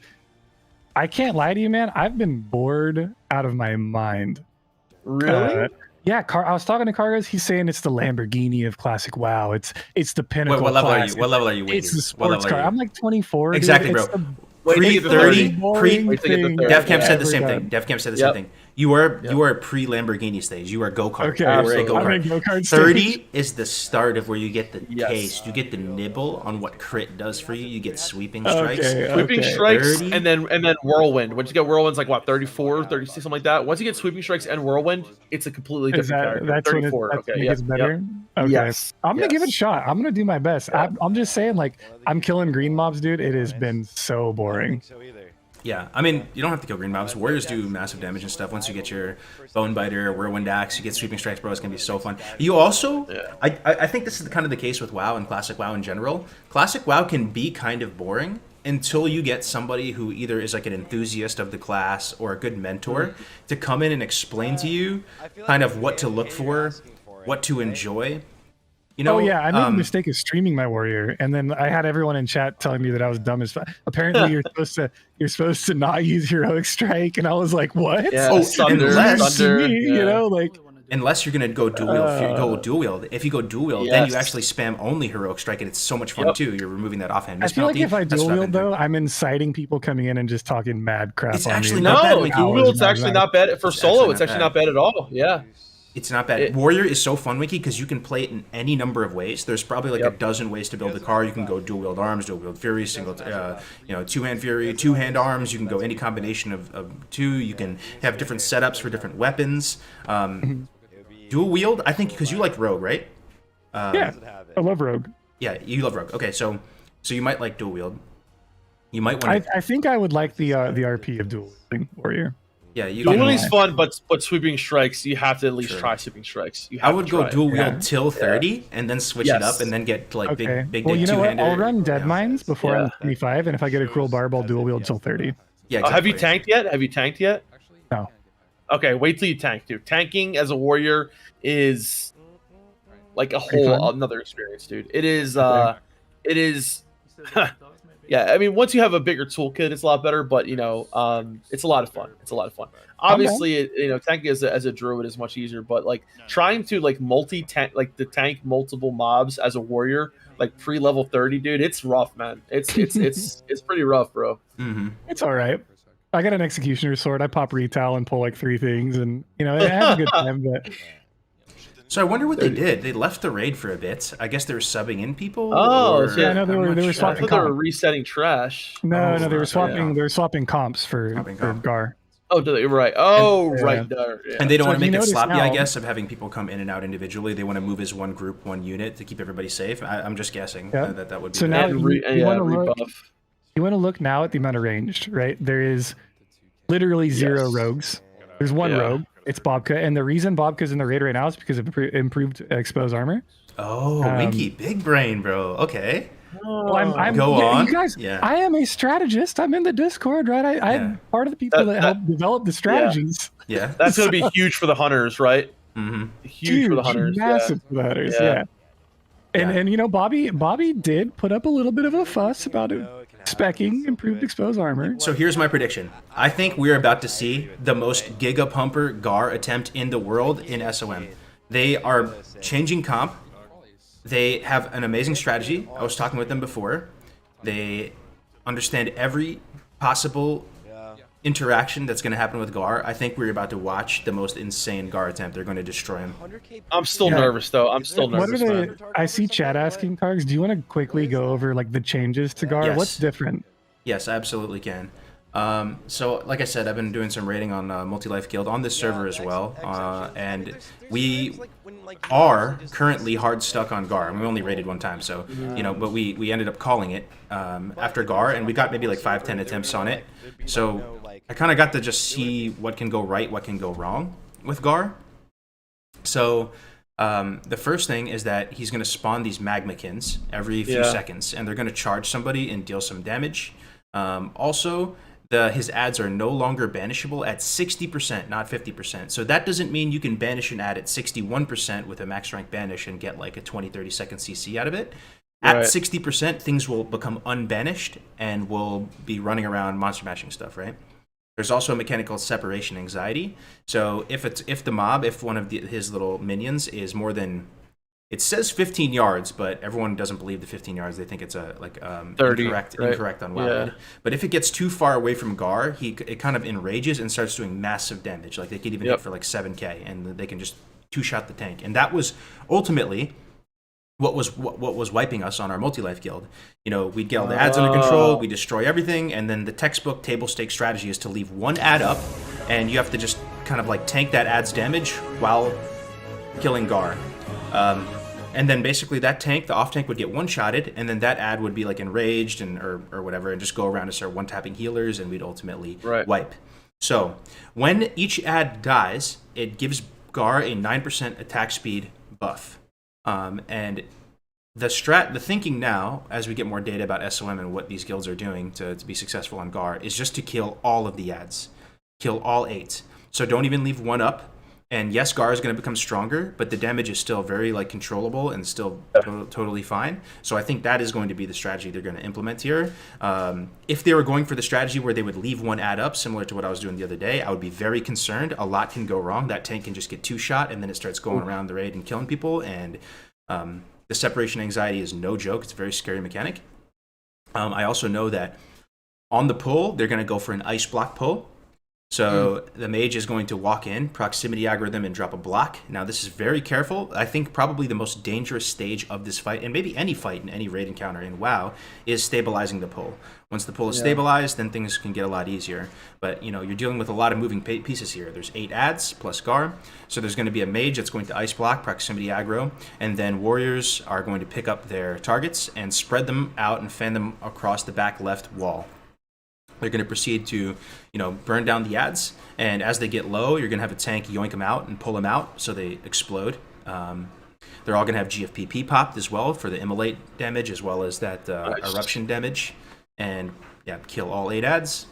And they're going to make sure they kill both surgers that patrol through this area. I hope they do. If they don't, I'm going to jump in the Discord. Oh, they have to. Yeah. They better.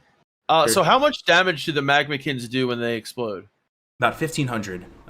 Okay, so damage. definitely okay. So it's not like the most insane thing. Yeah. Ever. But I think they're going to have warlocks, you know, obviously banishing the ads, and they're going to put their Void Walker on the banished ad, because for some weird reason there's like an interaction where torment and suffering, like taunts and stuff like that, actually work through banish. Not sure why. It's just always been the case, even in era. So they're Because going to have warlocks are chads, dude. Yeah, they're kind of the kings of MC. So they're going to have the Voidwalkers on these banished targets, also keeping something in close proximity, like, you know, distance-wise to the ad. Oftentimes, like, if the ad comes out of banish, it'll attack the first thing. So the Voidwalker will be there to soak that. And then that's pretty much it for how they're going to approach Garr, I think. But I will tell you, this fight is significantly harder than It's the a other lot. ones. It's a lot of stuff. It's a lot of moving pieces, and it's a lot that could possibly go wrong. Yes. There's a lot. There's a lot that could go wrong. There's a lot. And, Mr. Hunter, thank you very much for the Prime, brother. Thank you very much. For so long now. I'm most terrified of, I think, you know, I mean, obviously the ads, but I if something were to go wrong here, right? Like, what do you guys think it was the most likely thing? Yes, I know. I can tell you exactly what's going to go wrong if people are going to die. The pull is going to be scuffed. The mage is either going to die or mess up the pull, and the ads are going to go all over the place. And then people are going to get two-shotted by the little Garr ads before they're picked up properly. Or people are going to mismanage threat, and the ads are going to come free, or a warlock's going to forget to banish, or the banish is going to get resisted, and then ad is going to go to somebody, and then one-shot it or two-tap somebody. So what I was telling Ampi earlier is I really think, as much as you want to use Major Mana Potion and get it on cooldown so you can get 2 Major Manas off, while you're stabilizing the pull, I think you put out to the troops and tell them, do not use your potion cooldown because you want to have Lip in reserve. So Lip will unscuff this pull. Right? Yeah. If you have an ad on you, you can just lip and do nothing, and it's essentially the same as if you like bopping yourself. And then 6 seconds of immunity you'll be able to get it under control in that time. So if everybody was on the same wavelength of being able to have lip on their trigger finger, so in case you get an ad on you or whatever, you can fix a scuffed pull. So that's what I'm hoping they do. So the mage isn't going to blink in. By the way, Lesimos is going to be doing the ice block pull. He's going to be basically running into proximity aggro range, and then blocking preemptively before the ads come out and then get to him. Nice. There's going to be a very small window of where he needs to block. Mm-hmm. Cool. So the other way they're going to die is pretty much if they... Well, their strategy is solid, bro. Like, if they kept one ad up, I'm telling you, then they would actually, that is the most dangerous thing about the Garr encounter. If you leave one ad up and you're trying to, because people are bouncing around all the time, right? So what's going to happen is if, like, let's say the off tank gets bounced around and then the ad follows him, then he's too far from Garr, gets separation anxiety and just two-shots him. Or maybe the tank is having to reposition Garr and you have these two, like, basically the ad will get separation anxiety at some point, and then just start two-shotting people. So it's very dangerous, to have that add up. Yeah. But with their current strategy, I think they're going to be okay. Yeah, I think they really have this planned out really well. I do. Mm-hmm. I'm just, this is definitely the fight that I'm most nervous for. Absolutely. Absolutely. Why is Joker playing with the character that died? There's been enough people commenting on that I guess I'll just address it for 1 second. Hardcore's been around for a while, folks. It's not just new with SOM. We've been here for 2 years, and basically being able to appeal a griefing death has been here since the start of time. If you're looking for a more clear-cut death equals delete or death equals whatever, Soul of Iron, just a straight-up Soul of Iron community where it's just the buff is definitely probably going to be more for you. But at the expense of our own game mode and at the expense of the integrity of our own game mode, we don't want to give these griefers anything. We do not want to give them any positive ratification for griefing characters. That behavior is abhorrent. It is unacceptable. We shouldn't tolerate it. We won't tolerate it. Death equals appeal. You can meme about it all day. At least personally, I couldn't give the slightest fuck if you think death equal appeal is cringe. I really do not care. There's Soul of Iron. This is an experiment. We're going to get Soul of Iron servers or a layer someday, and then we can all take off our politician hat and just play the game. But up until then, like it or leave it, bro. Go start a robust and amazing Soul of Iron community and have a great game. Yeah, the fact of it is that it's big enough, it's so popular and big that the fact that you're going to have people that are going to try to grief it, it's just a fact of life. It's going to happen. And why punish someone else for someone else's stupid, why would you punish someone for that? But anyway, I think a really good thing about this fight, if they're able to get this down without any hitch, then I think, this is a big hump right here, a big obstacle. If they can do this without a hitch, they can do Domo, and I think they can do red, right? Oh yeah. That's what I'm looking at here. Like if this is going to go like perfect, then that's a really good sign as to what's to come. Got to get where I'm I'm actually more worried about Geddon than any boss in Molten Core.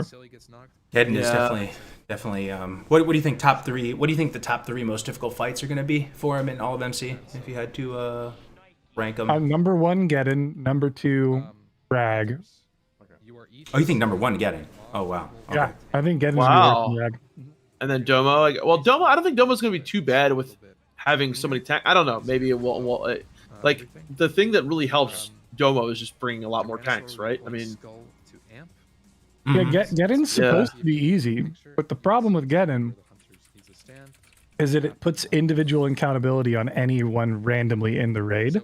Yeah. And all it takes is one person to not be paying 100% attention to kill other people very, very easily. 3 bosses so far. Which is very stressful, right? Yeah.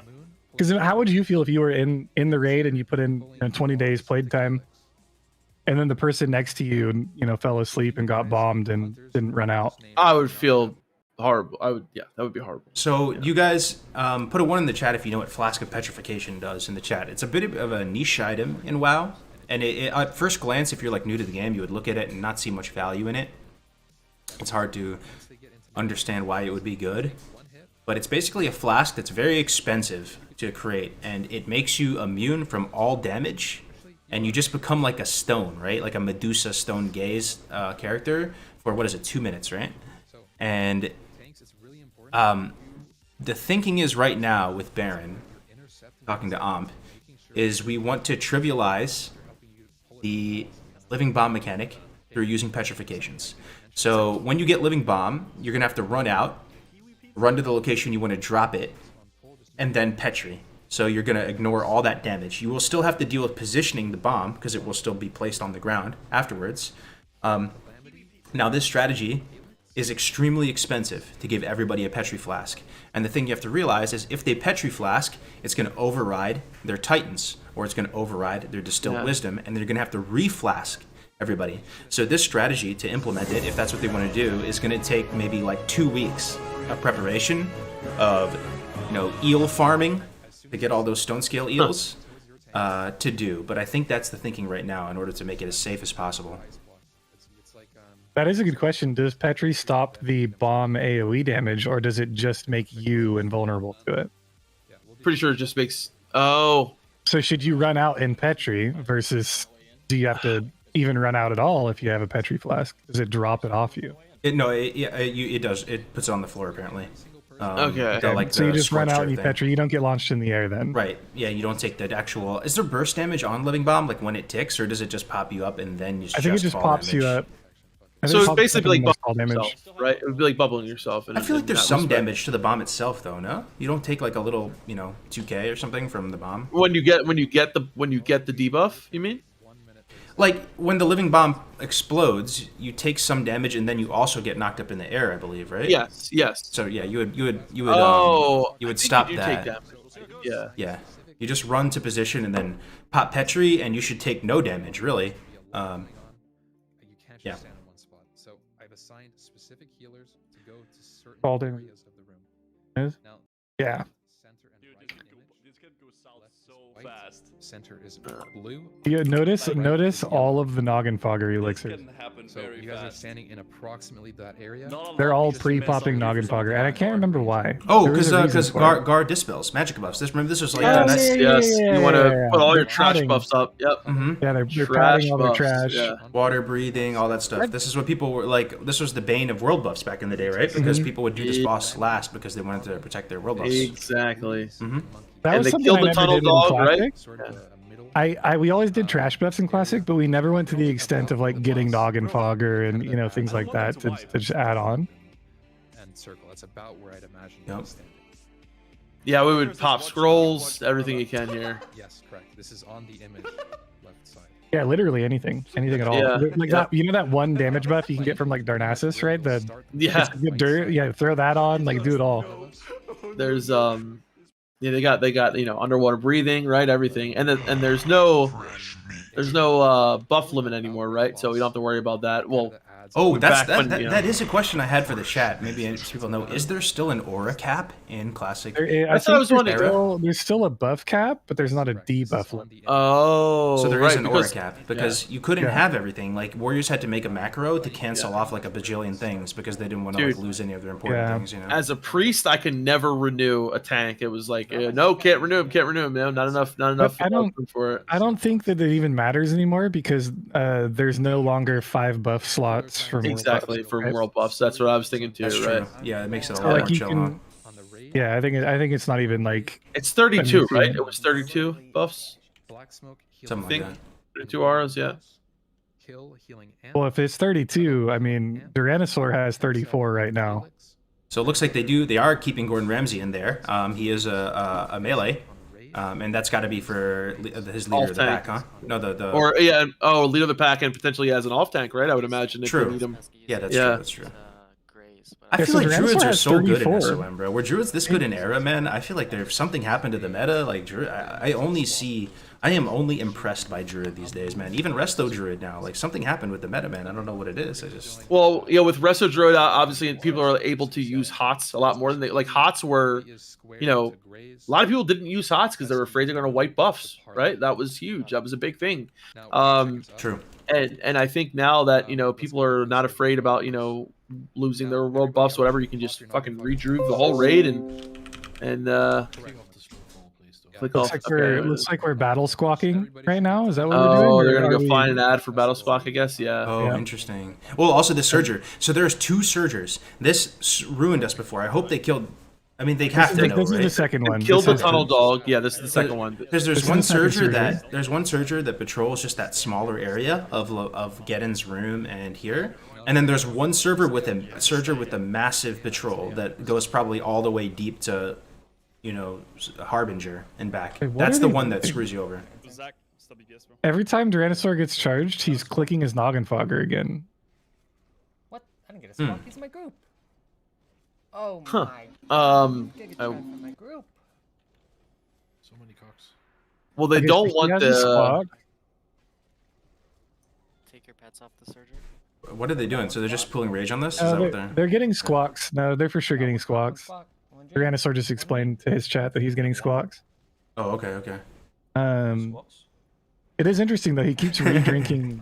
You noggin see some fogger. weird shit in this raid, bro. Look how many owls there are. There's owls Yeah, and it's chickens so and many. like. Yeah, dude. Oh man. 140. This is All crazy, owls. bro. At the ends, I don't know when to One bat, the one bat named Al. I love it. His The name thing is Al is- too. Like, if this was regular WoW, where you could die, like this, all this would probably be seen as really cringe, right? People would think like, oh, this is so stupid. But if there ever was a time to like min-max and do all of the, go to the 11th degree, it would be hardcore, you know? Yeah. So, absolutely. like imagine if this was a regular guild, people would probably be pissed. Like, what are we doing, dude? Like getting squawks, dude? That's so cringe. Like, let's just clear the content. But yeah, no one cares the hardcore raid. And stop bleeding. We have 8 hunters. A lot of hunter damage coming out. Dude, hunters are pumping too, man. I love the hunter damage. Yeah. All right, here we go, guys. Here we go. Whose POV should we watch, boys? Which one sounds the most interesting? We got Feral Druid, Warlock, Whatever you main want. tank. You can go Ompi, got Rogue, Parla, Raze. I think that you can see the most on a ranged person's screen. Okay. I'd probably go Tyrannosaur or Stay Safe, Go stay safe. just because I know that they have good UIs where it's not going to cover the whole screen. True, right? true. Healers or UIs are like the whole screen Yeah. is just bars. Yeah. Ready check real fast. Are we just There we go. That's he's always zoomed out too, pretty much. Yeah. Here we go, boys. Are we going to be 4 of 10? How many deaths? Everybody Who's knows top what's going DPS? It's going to be a Warlock, I'm telling you right now, bro. Oh, I wanna No watch deaths, it. baby. Come on, no deaths. Yes. Come I wanna on, watch guys. it. Here we go. Right now, we're gonna wait for Blood Rage. I want to see this poll, dude. I really I want to see know, this I know, poll. I know. I'm so worried about this Hunters, get your pool. targets. Warlocks, have your targets Rimmel ready. in here? Hunters, Take a deep breath. Take a No. deep breath, We'll guys. crank Here on we the stream go. volume. Let's fucking go, boys. 4 out of 10 MC. It's Peter on Triangle. Here we Zach go. on Diamond. Hunter AI on I'm Circle. worried. I'm actually Gordon stressed. Ramsay on This Star. You're pull, helping the Warlocks these get your seconds attention. are going to be the Okay? longest seconds of their You're just life, bro. pulling it over Stabilizing towards- this see this pull. ping?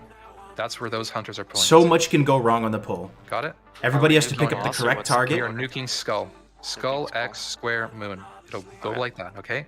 We're going in. Oh my Listen, god, dude. Your Oh eyes my block. god. We're This gonna This get fight really is quickly. So is hunters, enough you need to be craziness ready to on pull as soon as multi-life, Lesmos like- goes in.